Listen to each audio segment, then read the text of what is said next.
Olá, colegas. Nesse nosso terceiro capítulo, nós vamos tratar da reforma administrativa do Estado e do terceiro setor.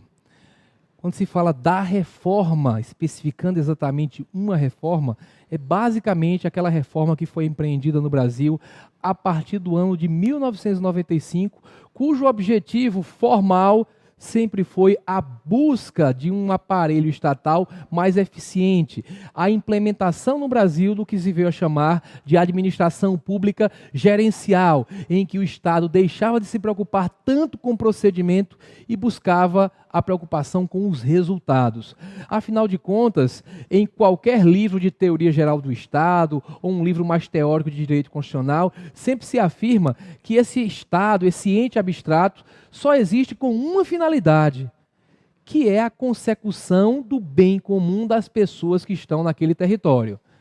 Não faz sentido algum que o Estado seja totalmente autorreferenciado, seja um fim em si mesmo, que o Estado exista para atuar no mundo em benefício dele próprio ou dos seus servidores. Não há sentido em se tratar os servidores públicos como se fossem verdadeiros monarcas, trazendo benefício para eles próprios e sem se preocupar com o resultado da atuação estatal, que tem que ser a consecução do bem comum.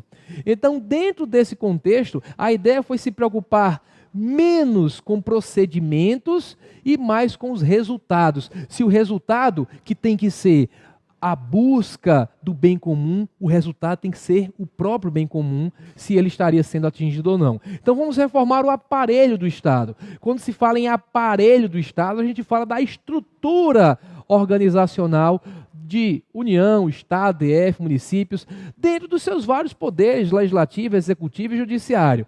E quando a gente fala aqui do terceiro setor, é porque vocês vão perceber que numa das diretrizes dessa nova reforma administrativa houve um fortalecimento, ou pelo menos uma tentativa de fortalecimento do terceiro setor.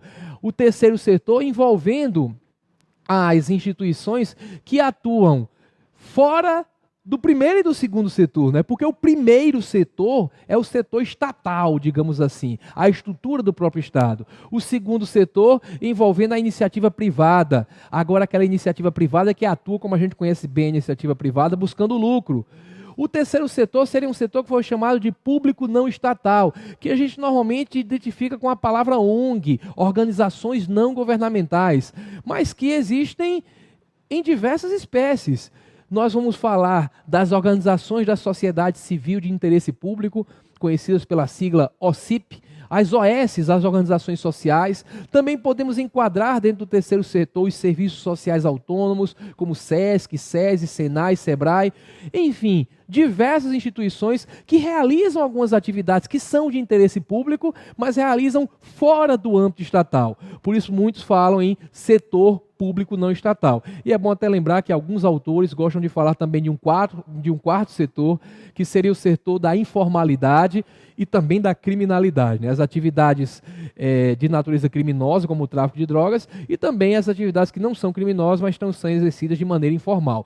Tudo isso a gente vai comentar aqui, obviamente com um foco bem maior na questão relativa à estrutura organizacional da administração pública, como ela passou por mudanças e também as instituições que foram criadas e modificadas na maneira de atuação também com base na reforma que começou desde o marco mais citado, é o marco da edição do Plano Diretor da Reforma do Estado, lá na época do governo Fernando Henrique, em 1995.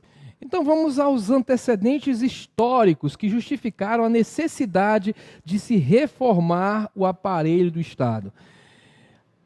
Até os anos 80, a tônica era a atuação direta do Estado no setor produtivo. Acho que quem assistiu ao capítulo 2 deve lembrar de um exemplo que eu citei relativo à Telebrás.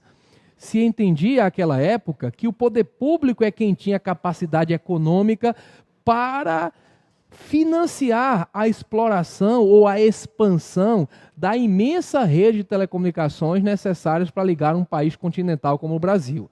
Então, nesse contexto, a atividade foi exercida diretamente pelo Estado por intermédio da criação de uma sociedade de economia mista, que foi a Telebrás, e diversas outras subsidiárias dessa Telebrás. Assim ocorreu também com o serviço de energia elétrica, a Eletrobras, com várias empresas, sempre estatais, prestando o serviço de eletricidade, né, do fornecimento de eletricidade. Então poderíamos citar aqui vários exemplos, mas a tônica era essa, o Estado explorando diretamente a atividade econômica.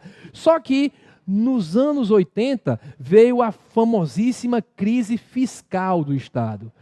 Inclusive os anos 80 foram anos terríveis sob o ponto de vista da economia. Muitos até falam que aquelas maravilhosas bandas e aquela efervescência cultural dos anos 80 vinha dar também crise econômica, né? O pessoal na crise econômica acabava exercendo outras atividades de maior inspiração do que a busca de dinheiro. Então, nos anos 80, foram chamados também de década perdida, o próprio Estado entrou numa crise fiscal e perdeu essa capacidade de investimento. Então a gente fala dessa crise fiscal do Estado, falando da poupança pública negativa. No final das contas, os entes públicos não cabiam mais dentro de si mesmos, gastavam mais do que arrecadavam, perda também do crédito público, dificuldade do Estado conseguir financiamento externo, conseguir financiamento com instituições financeiras e, como consequência disso, inflação, deterioração da qualidade dos serviços públicos. Quando se fala em inflação, por exemplo, muitos diziam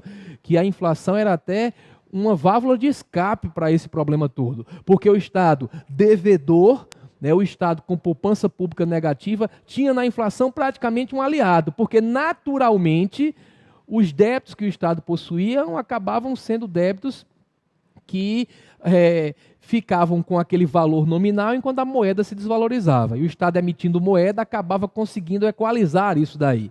Muitos chamavam isso aí de um tributo inflacionário, porque punia praticamente as populações, as pessoas mais pobres, que não tinham acesso a uma rede bancária moderna que poderia trazer opções de investimento que garantissem, no mínimo, a recomposição das perdas inflacionárias. Muitos devem lembrar que tinha gente que tinha até a ilusão de achar que comprar um carro seria um investimento porque o carro aumentava de valor, o que era um ledo engano, né? Não era o carro que estava aumentando de valor, era a moeda que estava perdendo valor, de forma que, nominalmente, o número que expressava o valor do carro acabava sendo maior depois de um certo período de tempo. E quando na prática se analisava, a moeda tinha perdido valor, o carro tinha desvalorizado, mas isso era uma das poucas chances que tinha a população que não tinha acesso à rede bancária de se prevenir contra os efeitos da inflação. O carro vai perdendo valor, mas pelo menos o montante ali investido numericamente vai crescendo.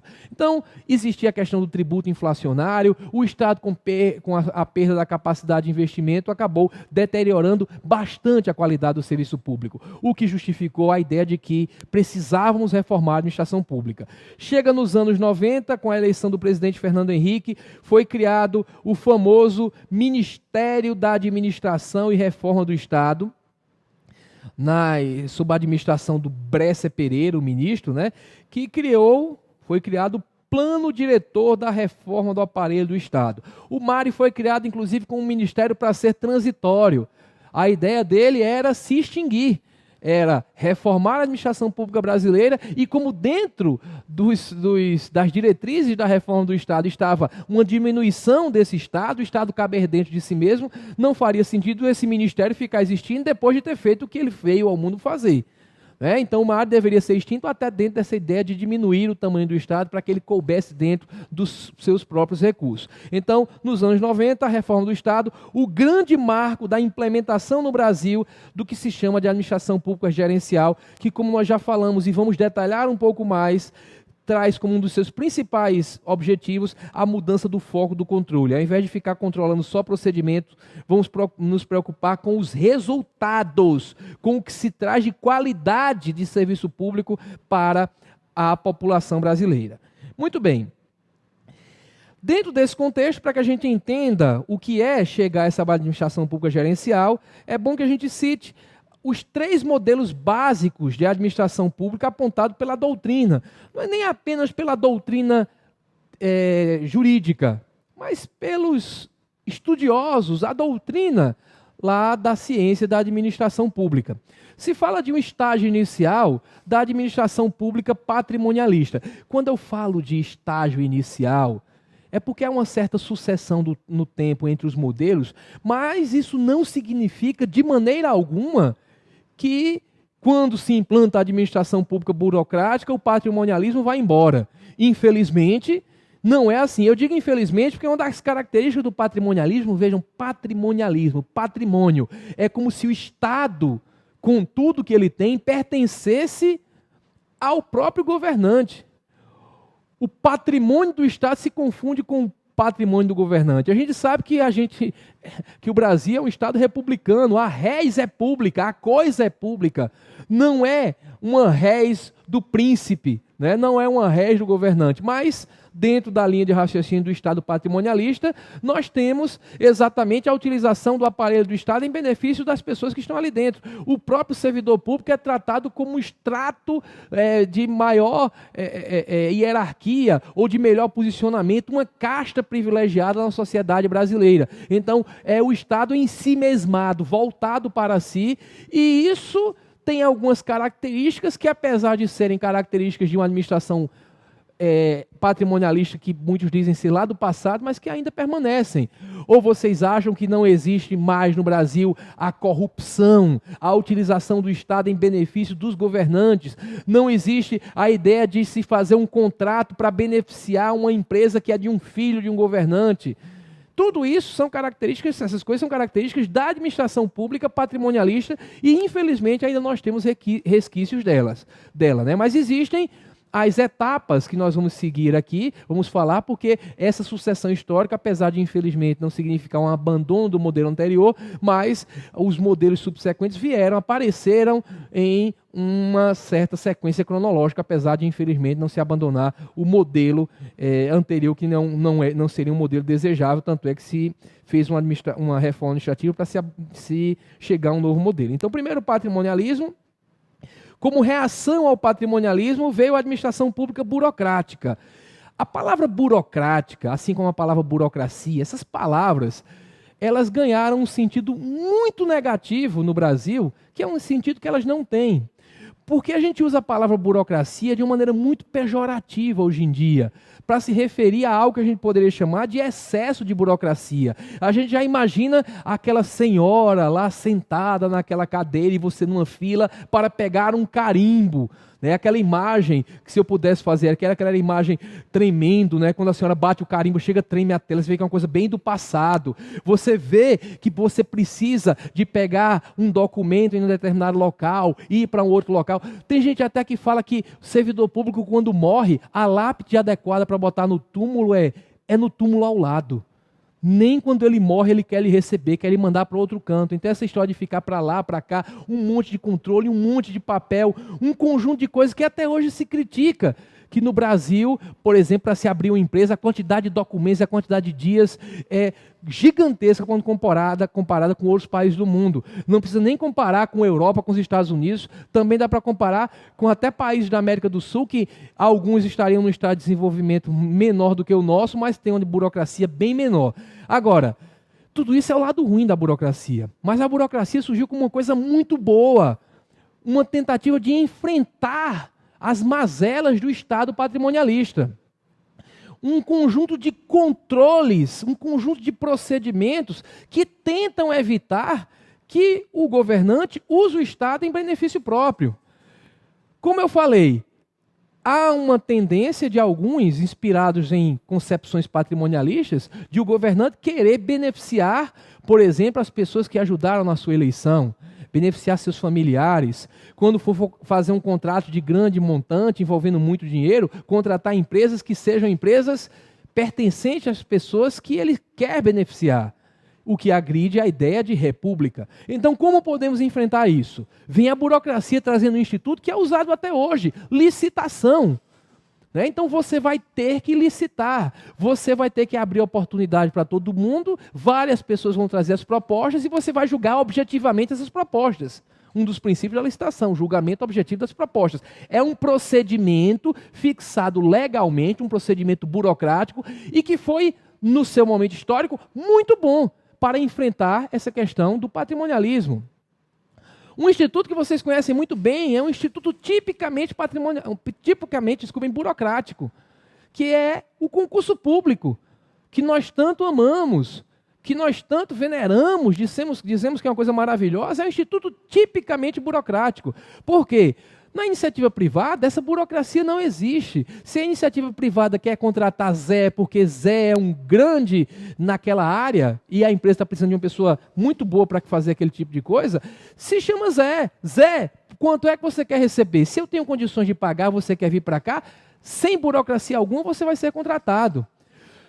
Só que o poder público não pode chamar Zé. O poder judiciário não pode chamar Zé para ser juiz. Tem que se fazer um concurso público.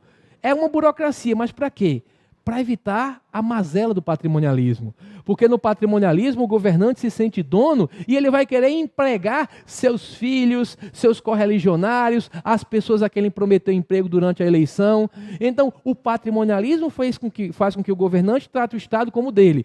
A burocracia vem para criar regras, controles rígidos de procedimento para tentar evitar ou dificultar demais. O ideal seria tornar impossível, mas pelo menos dificultar bastante esse tipo de procedimento. Impossível não se tornou porque a gente sabe que muitos usam algumas válvulas de escape e acabam adotando medidas tipicamente patrimonialistas. Agora, percebam, quando se fala em burocracia, em procedimentos rígidos, em controle sobre o procedimento, quando chega um tribunal de contas e vai fazer uma auditoria, verificando se o procedimento de licitação foi todo feito certinho, se o concurso público foi feito todo certinho, se aquelas regras previstas na lei tal foram todas observadas, muitas vezes o tribunal de contas ou qualquer órgão controlador verifica que tudo foi feito exatamente como estava previsto na lei, só que, entretanto, o serviço público que foi prestado foi uma porcaria. Foi feito, por exemplo, todo o procedimento de licitação e se comprou uma caneta que não escreve. Foi feito todo um procedimento de licitação para selecionar a empresa para prestar um serviço público em regime de concessão e a empresa é uma porcaria, não funciona. Então você fez tudo o que a burocracia manda, mas o resultado para o cidadão foi uma porcaria. Vejam que isso destoa da ideia de que a finalidade do Estado é a consecução do bem comum. A burocracia não deixa de ser em si mesmada como o patrimonialismo. O em si mesmado patrimonialismo não é o Estado para ele mesmo, é o governante agindo para ele mesmo. Mas quando se fala em burocracia, você tem uma atenção grande para procedimento, o órgão de controle pensando no procedimento, e poucos se lembram do cidadão que está lá esperando o resultado do serviço público. Por isso que quando se fala da administração pública gerencial, se fala do cidadão como cliente. Tem muitos autores, principalmente da área de direito, que não gostam dessa expressão. Dizendo que eu sou cidadão, se ser cidadão a história é algo mais forte, mais intenso, de maior mérito do que ser cliente. Porque quando eu sou cidadão, eu digo que eu sou o dono do barraco. O cliente não é dono da empresa, mas o cidadão ele é dono do barraco. O cidadão exerce sua cidadania de maneira ativa também. Ele que escolhe quem é que vai estar lá. Ele exerce, pelo poder do voto, a escolha. E aquela escolha deve fazer com que aquelas pessoas escolhidas ajam buscando a consecução do bem daquele cidadão também. Mas, como a reforma foi inspirada em teorias que são aplicadas no âmbito da administração privada, da administração empresarial, a palavra cliente, que é uma palavra muito usada no âmbito da administração privada, da administração de empresas, ela foi transplantada para cá. Porque vocês sabem que há muito tempo se fala do respeito ao cliente, ele é nossa razão de ser, ele é que faz com que essa empresa exista, ele que mantém ela existindo, ele que dá o nosso lucro, ele que dá o nosso sustento. Então, olhar para o sujeito com carinho. Então, quando a gente fala o cliente cidadão ou cidadão cliente, não é com o objetivo de diminuir, de dizer que ser cliente é mais importante do que ser cidadão. É trazer para cá, para dentro da administração pública, um conceito que tem funcionado relativamente bem na iniciativa privada. Quando há um regime de concorrência ampla, existem boas opções, o cliente acaba tendendo a ser respeitado, porque se ele não for respeitado no local, ele vai buscar um concorrente, certo? Infelizmente, em se tratando de Estado, não tem como se buscar um concorrente, né? Se há um problema e você vai chamar a polícia militar, Não tem como você dizer assim, não vou chamar essa polícia militar agora não, vou chamar aquela outra que é a concorrente que eu acho que é melhor. Então, como não há essa concorrência nas atuações estatais, há uma necessidade muito maior de que o Estado tome o cuidado de prestar aquele serviço para aquele cidadão, e me permitam falar assim, como se fosse um cliente. Sei que na teoria é muito bonito dizer que cidadão é mais importante do que cliente, porque é na realidade, mas tratar o cidadão como um cliente, apesar de não ser o mais adequado, no Brasil já seria uma evolução gigantesca. Então, a influência dessas teorias do âmbito da administração de empresas dentro da administração pública pode ser considerado mais um estágio da nossa administração. Quem sabe nós não cheguemos a outro mais à frente em que a gente respeite mais ainda a cidadania, que a gente diga, não é cliente, não é cidadão, e portanto tem que ser melhor ainda. Mas no estágio atual, tratar como cliente já seria maravilhoso. Então essa é a ideia da patrimonialista, em que se confunde o que é Estado com o que é do rei, né? O Estado agindo para benefício dos governantes, dos servidores, a administração burocrática com foco em procedimento para tentar superar algumas mazelas do patrimonialismo, e a tentativa da busca de uma administração gerencial com foco nos resultados, fortemente inspirada na administração de empresas. Muito bem. Antes de chegarmos à reforma administrativa 95, já houve uma tentativa de modernização da administração pública, que foi a criação, lá para os idos de 1936 e 37, do DASP, né, o famoso Departamento Administrativo do Serviço Público, que visava a simplificação, padronização, racionalização de procedimentos, revisão de estruturas organizacionais, constituição de uma burocracia meritocrática, né? A evolução dentro do serviço público com base no mérito. Então você vai crescendo nas carreiras, a estruturação das carreiras para que você conseguisse ir evoluindo de acordo com o seu mérito, com a sua capacidade. Fortemente inspirada também em princípios burocráticos, claro, da burocracia, mas já com alguns instrumentos de uma administração gerencial, mesmo que não se citasse isso expressamente. Tá? Então, dentro dessa linha, 3 modelos, que a ideia é uma sucessão no tempo, mas como eu falei para vocês, não é porque a gente busca a administração gerencial que a gente simplesmente deixou de lado, abandonou a administração burocrática. Ninguém propôs, pelo menos nesse estágio de evolução, que a administração pública gerencial abandonasse tudo daqui. Abandonar tudo daqui seria não fazer mais concurso, não fazer mais licitação. Talvez um dia, daqui a uns 5.000 anos, a gente chegue nesse estágio de evolução. Chegue no estágio em que o governante diga, não se faz concurso público é errado. Você tem que trazer para cá a pessoa que é melhor. Porque, reconheçamos, concurso público é a melhor maneira ou é a pior maneira de selecionar pessoas, com exceção de todas as outras que acharam até hoje na administração pública. Não é uma maneira muito boa, não. É a melhor que existe dentre as ruins. Ruim é você escolher de acordo com o que você quer. Seu familiar, seu peixe, seu companheiro, seja lá o que for. O concurso público, infelizmente, o que ele prova é que você sabe fazer prova. Eu digo isso até como estímulo para os meus estudantes, né, para os meus alunos. Eu digo, olha, você tem que aprender a fazer prova. Infelizmente, para o serviço público, eu já vi várias pessoas que se destacaram demais nas provas, mas que são péssimos servidores públicos. Mas no momento atual, não dá para confiar nos governantes ao ponto de dizer, deixa ele selecionar quem é melhor. Porque, no final das contas, o Estado não existe para dar emprego. Eu sei que quem se prepara para concurso público não gosta muito dessa frase. O Estado existe para prestar um bom serviço, para atender o bem comum daquela população, para atingir o bem comum. E se fosse possível, o ideal seria trazer as melhores pessoas para prestar os melhores serviços, independentemente de concurso. Talvez alguns não queiram fazer concurso, talvez alguns que tenham um perfil muito bom para ser servidor público não passem no concurso. Seria bom trazer essa pessoa e não trazer aquela que passou, mas não quer trabalhar, certo? Entretanto, como ainda não dá para confiar, é impossível confiar que um ser humano vai ganhar uma eleição e trazer as melhores pessoas pensando só no serviço público e não nele. Então, a administração burocrática ainda nos traz algo que é muito importante, as largas e democráticas portas do concurso público. Se elas têm alguns problemas, deixar entrar algumas pessoas que não deveriam entrar, pelo menos uma coisa elas resolvem. Indiscutivelmente, dão igualdade e oportunidade para todo mundo. Você não gostaria de fazer com que seu cargo público dependesse do resultado da próxima eleição. Você está trabalhando e dizer, se meu candidato ganhar, eu fico, se não, eu saio. A gente não quer voltar para esse tempo. A gente quer andar dali para frente. Então, ainda não estamos em condições de abandonar esse instituto burocrático. Então, não se jogou esse X aqui. Se tenta migrar para cá pensando no resultado, mas mantendo algumas coisas da administração pública burocrática. O ideal seria abandonar por completo a administração pública patrimonialista. Mas, nesse caso, alguns institutos permanecem, não como permanecem o da administração burocrática. O da administração burocrática permanece porque ainda são necessários. Esses aqui permanecem porque a gente não conseguiu ainda se livrar do nepotismo, da corrupção, do conjunto de mazelas desse tipo de administração pública. Muito bem. Então, dentro dessa linha, resumindo as características principais de cada uma dessas modalidades, na administração pública patrimonialista, o Estado funciona como uma extensão do poder do soberano. O Estado, o aparelho do Estado é um instrumento nas mãos do soberano. É um caráter instrumental. Um instrumento é aquilo que você usa para atingir uma finalidade.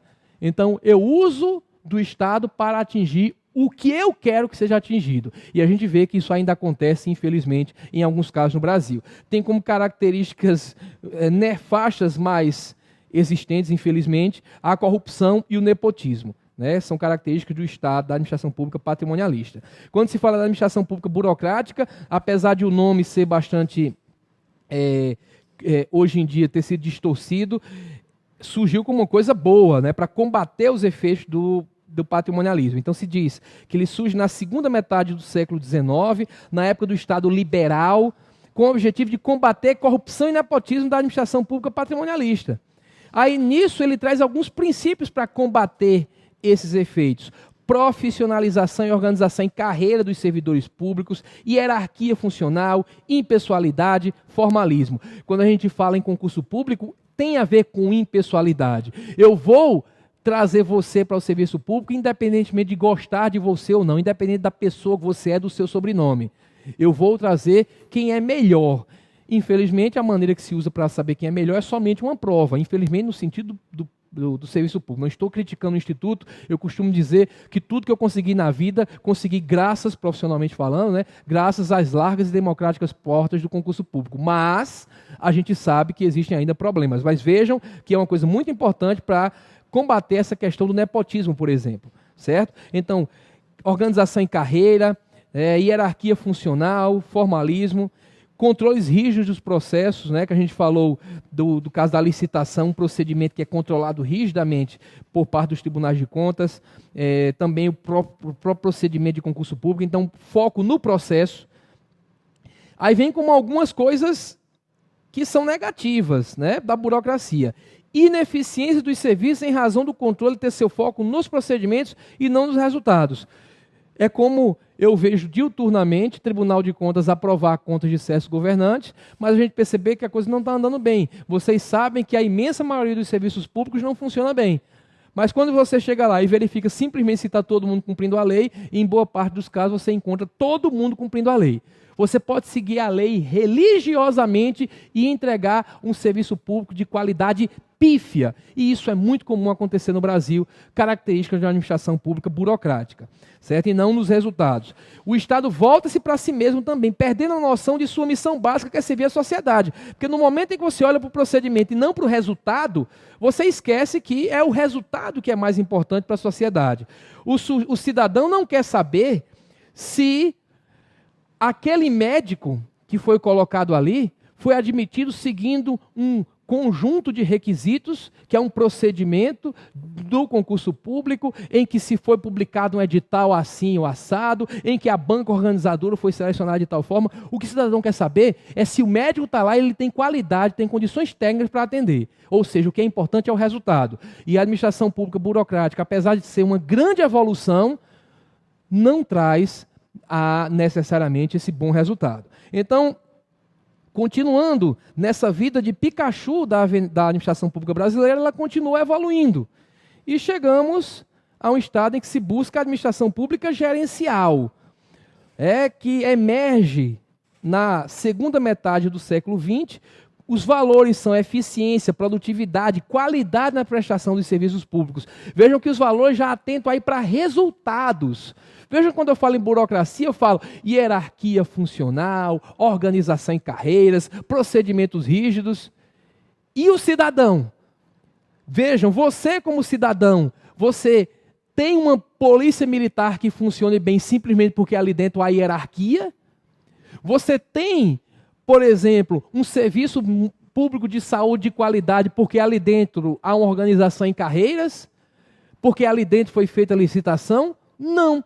Quando se fala da administração gerencial, você olha sempre para o cidadão, eficiência, produtividade, qualidade na prestação de serviços públicos.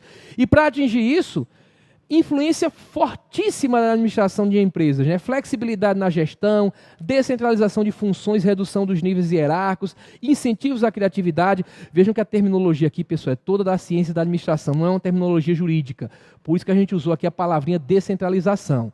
Eu avisei para vocês no 2º capítulo do nosso livro-aula que descentralização em direito administrativo significaria transferir a atividade para uma outra pessoa jurídica ou física. Aqui a gente está falando de descentralização naquele sentido usado na administração de empresas mesmo, em tirar de uma pessoa só a realização de todas as atividades. Vamos descentralizar, vamos delegar aquelas atribuições para que a gente consiga agir com mais eficiência, aproveitando a energia que existe em cada uma das pessoas que estão disponíveis para prestar aquele serviço. Então é essa linha de raciocínio que permeia essa reforma na busca da administração pública gerencial, ou da implementação dessa administração pública. Maior participação dos agentes privados e organizações sociais, é aqui que entra a questão do terceiro setor, né? Trazer uma parceria da sociedade civil com o Estado. Daí vem aquelas questões de OS, OCIPs, as famosas PPP, parcerias públicos-privados, todas que serão estudadas no transcorrer do nosso livro-aula. Bem, o controle deixa de se basear nos procedimentos e muda o foco para se concentrar nos resultados, nos fins, também chamado de controle a posteriori, né?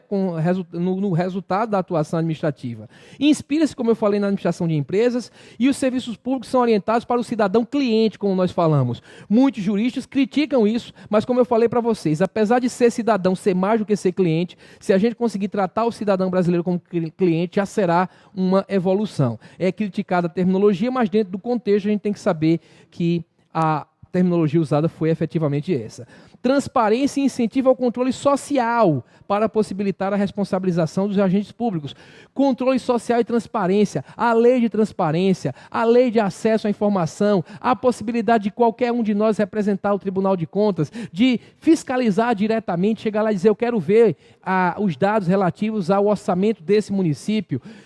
Isso tudo é atuação do próprio cidadão, atuação da sociedade fiscalizando, não deixando essa fiscalização apenas nas mãos dos órgãos públicos. Então, o controle social também está dentro do contexto dessa administração pública gerencial. No próximo bloco, a gente continua tratando das diretrizes e das ferramentas jurídicas, que é o que nos interessa mais no curso de Direito Administrativo, que foram adotadas para implementar essa administração pública gerencial por meio da reforma administrativa. Até lá, tchau, tchau.